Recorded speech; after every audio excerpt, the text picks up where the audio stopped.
সবাই এই ভিডিওটা একটিবার দেখুন, প্লিজ শেয়ার করবেন, কারণ একজন প্রবাসীদের জন্য এর থেকে বড় কষ্ট এই পৃথিবীতে আর কোনো কিছু হতে পারে না। আসসালামু আলাইকুম ভাবি, ভালো আছেন? হ্যাঁ, আলহামদুলিল্লাহ। কি হয়েছে সামনে আব্বু? সানোয়ার ভাই, আর আপনার কি হয়েছে? খাওয়া দাওয়া খাইছেন আপনারা? হ্যাঁ, খাবারে খাইছি। কেন, কিছু হয়েছে? কিছু হয় নাই। হ্যালো ভাইয়া, হ্যাঁ, কি হয়েছে? আরে শানু ভাই তো কিছুদিন যাবত অসুস্থ ছিল জানেন নাকি? হ্যাঁ, কি হয়েছে?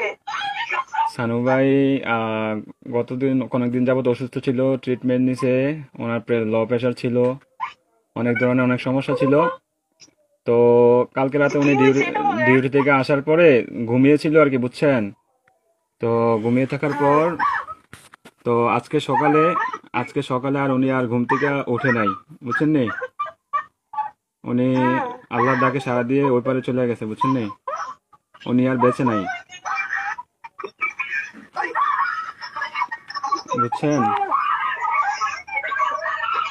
ও প্লিজ ভাবি, প্লিজ শান্ত হন, কান্নাকাটি করেন না প্লিজ। আপনার ছেলেটাকে একটু সান্ত্বনা দেন, আপনার ছেলেটাকে একটু সান্ত্বনা দেন।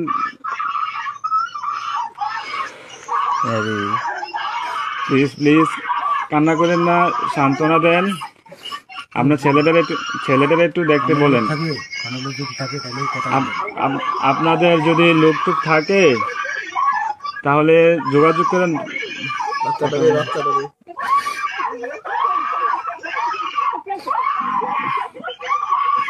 ও আল্লাহ।